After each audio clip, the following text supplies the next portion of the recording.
Good afternoon everyone. Kumusta ang lahat ng mga Pilipino seasonal workers na nandito at nandyan sa Pilipinas? Sana nasa mabuti kayong kalagayan at wala na kayong broker. Ang pag-usapan natin ngayon is ang Quirino Province. Palagi kong sinasabi na ang broker ng Tarlac Capitol umalis sa Tarlac, nandun sa Quirino Province. Ang sahod ngayon sa Quirino Province, alam nyo ba mga taga Quirino kung bakit yan nag-start kayo ng 50,000 pesos? Dahil sa pag-ingay ko dito. Isa yan na masasabi ko na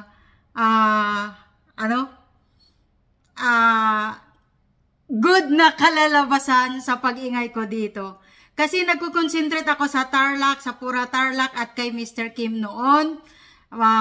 Tarlac Province, yung sa Capitol. Kaya yan si Mr. Kim natatakot. Nagre-ready siya ng mga taga Quirino. Pumunta siya ng Quirino, yan, pinataasan ang sahod. At yung mga taga Tarlac na bumalik na sa Wando, tumaas ang sahod nila na 50,000. Means, takot sila. Kasi mali ang ginagawa nila.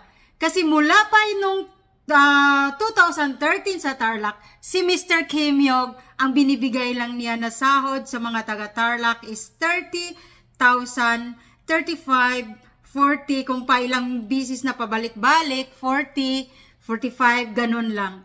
Ang malaking sahod dyan sa kanya, yung mga alipuris niya, yung makapagkatiwalaan niya, mas malaki ang sahod kaysa mga ordinaryo lang na mga seasonal workers. Yun ang broker ngayon ng province of Quirino. Nandyan siya sa Quirino. Kaya yan sila, 50,000 ang sahod nila. Malaki na yan. Yes, malaking tulong na yan sa inyo. Pero tanungin ko kayo. Kayo ang naghihirap dito sa South Korea, sa malamig, sa mainit na weather. Diyan, tinitiis nyo yan, ang hirap, pagod, sumasakit buong katawan. Na hindi yan totoo na sahod nyo. Nag-work kayo ng over 10 hours. Kasi si Mr. Kim, pag siya yung magdadala, 10 hours ang pinapatrabaho niya sa mga seasonal workers na under niya eh.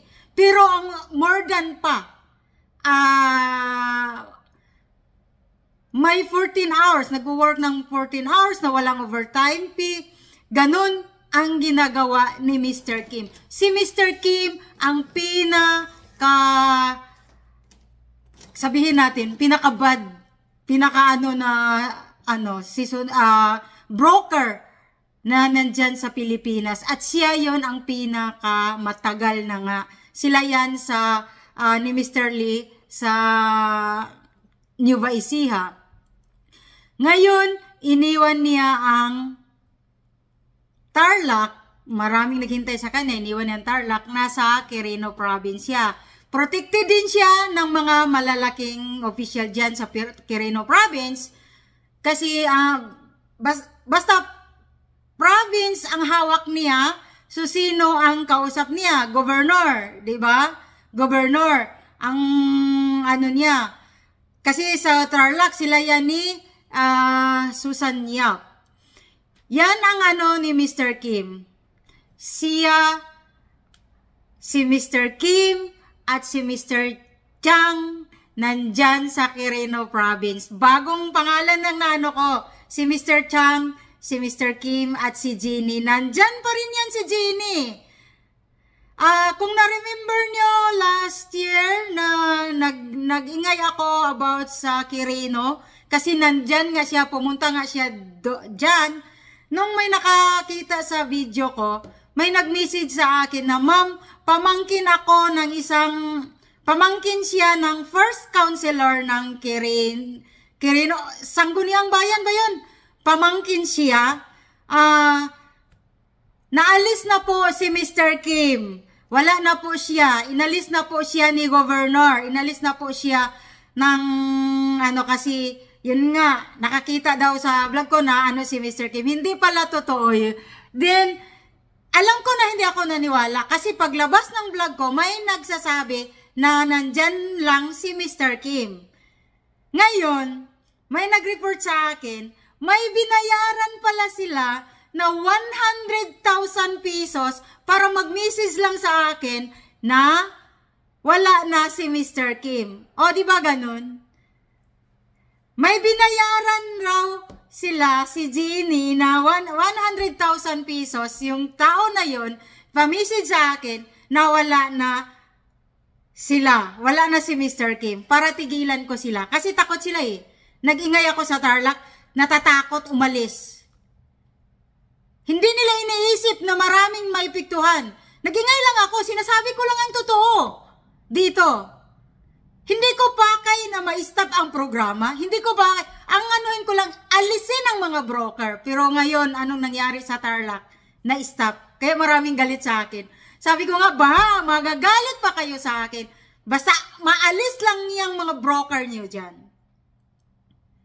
Hindi ako nagbablog sa mga municipal na walang broker. Pinabayaan ko yan sila. Hindi walang broker, walang ingay, walang complain. Kasi ayaw na nilang magko-complain eh. Kasi pag ako ang mag-ingay dito, nasisira talaga. Sabi ko nga sa sa akin, hindi mo ba alam na pag mag-ingay ako dito, baka mawawala yung programa niyo. Sabi niya, mas mabuti pa ang mawala ang programa kaysa patuloy sila lang ang kumikita. Yan ang gusto ko na mindset sa mga Pilipino. Yan ang gusto ko na mindset. Kayo ang naghihirap, sila ang nagpakayaman. Bakit? Ginawa ng local government na business ang seasonal workers program ng South Korea. Ang Quirino Province hindi sumunod sa guidelines ng Department of Migrant Workers. Tinatago nila si Mr. Kim, si Mr. Chang, si Jeannie. Tinatago ng mga local government ng Quirino Province. Yung mga in-charge na yan. May mga name na ako sa mga in-charge dyan. May phone number na ako sa mga in-charge dyan sa Quirino Province. Pero hindi ko pa kayo babanggitin dito. Kailangan ayusin nyo yan, ang programa nyo, para hindi yan ma-stop. Alisin nyo yan si Jeannie dyan, si Mr. Chang, at si Mr. Kim. Kung ayaw nyo, Quirino Province, kung ayaw nyo na matulad sa Tarlac Capitol, na pag magingay ako dito, lalayasan kayo, ngayon pa lang a-action kayo dyan. Governor, Congressman ng Quirino, alam ko kayo ang may hawak dyan. Sana naman alisin nyo yung mga broker, si Mr. Kim, si Mr. Chang, si Jeannie, kasi alam kong alam nyo. Ayaw ko sabihin na hindi nyo alam. Alam nyo na kinukuha nila dito ang bank book ng mga seasonal workers na pinadalan nyo. Hindi ba kayo nahihiya na dumaan na kayo ng Department of Migrant Workers, may guidelines na, hindi nyo sinunod. Hindi nyo sinunod. Akala nyo hindi ako magingay dito, hindi ko malalaman? Lalabas talaga ng lalabas ang baho nyo. Tinatago nyo si Mr. Kim. Last year ko pa alam na nandyan siya. Quirino Anjinan County, dito sa South Korea. Nandyan siya. Palagi kong nandyan siya. Pero ngayon, konsentritan ko ang Quirino hanggat hindi niyo yan aalisin dyan si Mr. Kim. Kasi sobra na yan siya. Si Mr. Kim. Si Mr. Kim at si Jeannie. Labas-pasok sa bansa ng luloko ng local government dyan, niloloko ang mga Pilipino. Ito ding mga Pilipino kasi dahil nga sa hirap ng buhay, pumapayag lang na lulukohin. Kaya yan si Mr. Kim, lumalaki ang ulo dyan na ang payat-payat naman. Alam niya magtagalog. Master yan magtagalog.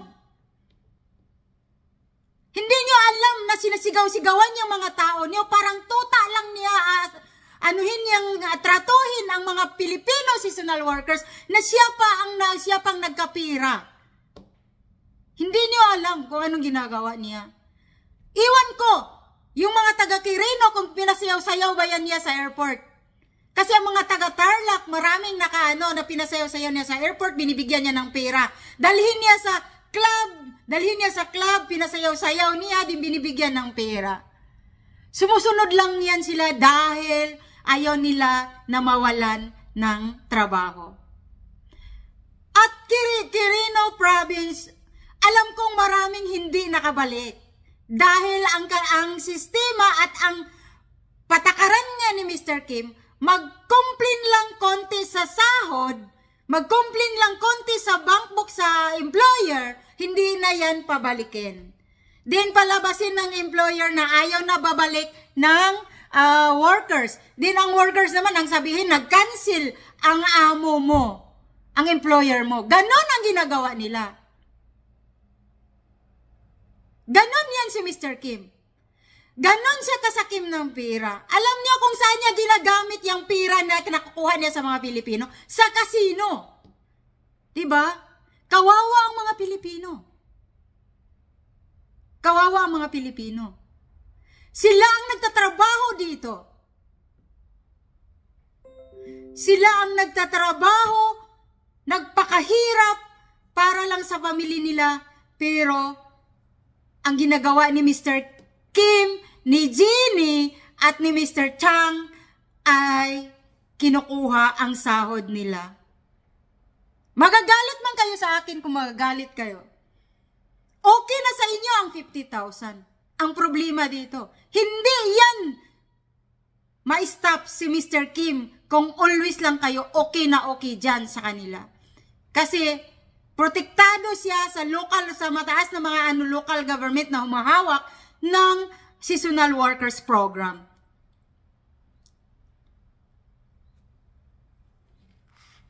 Kung sabihin niyo na wala ka namang maitulong, wala na akong maitulong. Oo nga. Ang gusto ko lang, maalis yan dyan kasi hindi tama yung ginagawa niya. Nagbayad pa ng 100,000 para lang sabihin sa akin na wala na siya.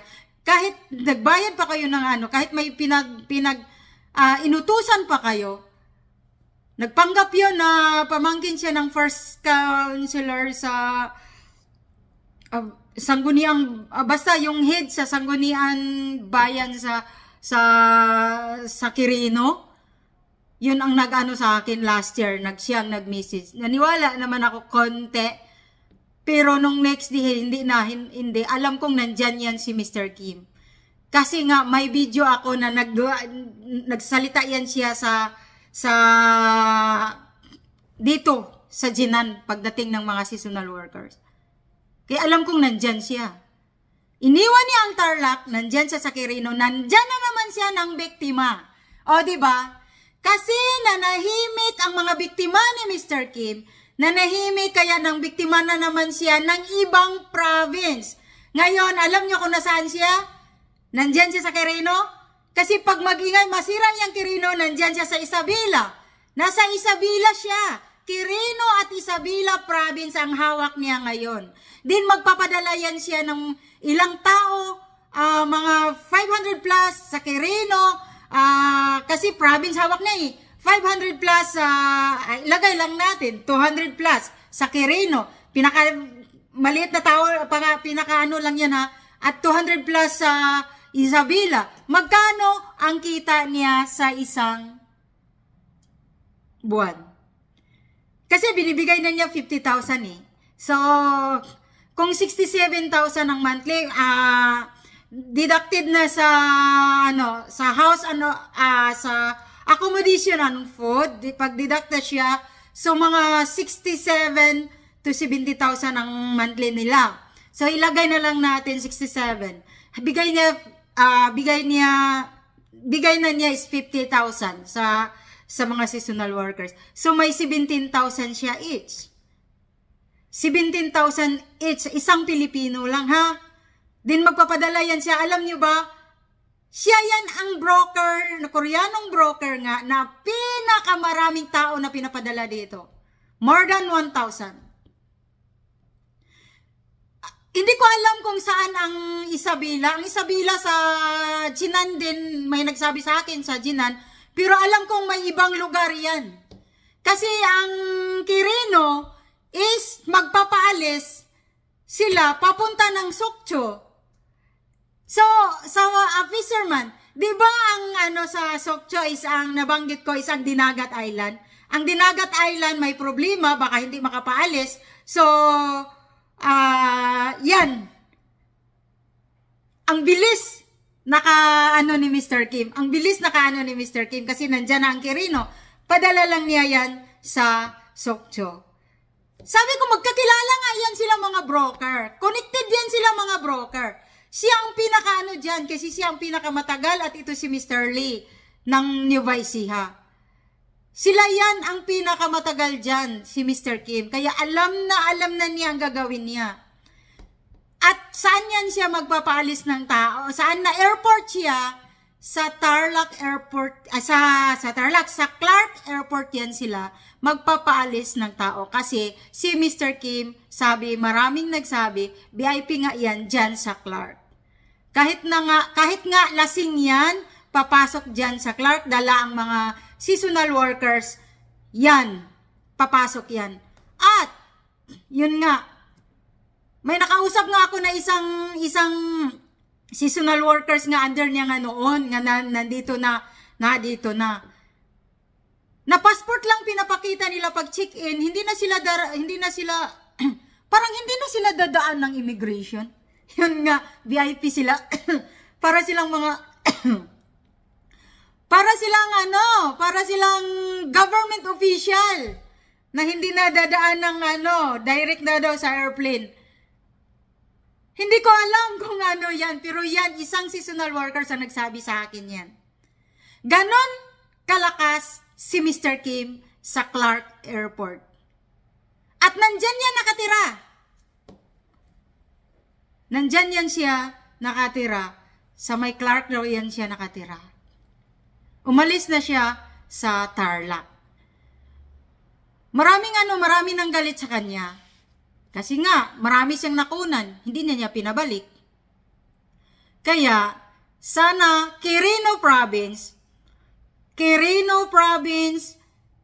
Capital, ang in charge ng seasonal workers program, sana ayusin nyo yan, alisin nyo yan si Mr. Kim, alisin nyo yan si Mr. Chang, alisin nyo yan si Jeannie, bago kayo maban dito, baka may magsumbong naman dito, at bago kayo hindi pa alisin ng Department of Migrant Worker, alisin nyo yan, ayusin nyo yan, mabilis lang, kasi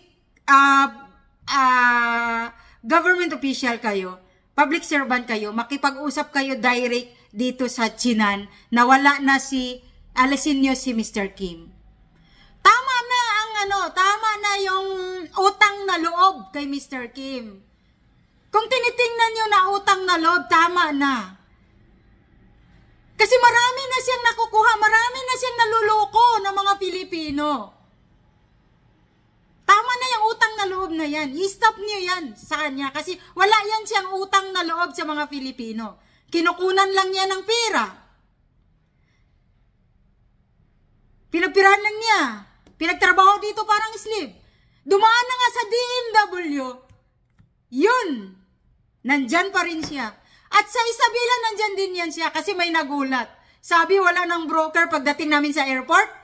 Nandyan si Mr. Kim. O, di ba? Nandyan yan siya sa Isabela at sa Quirino.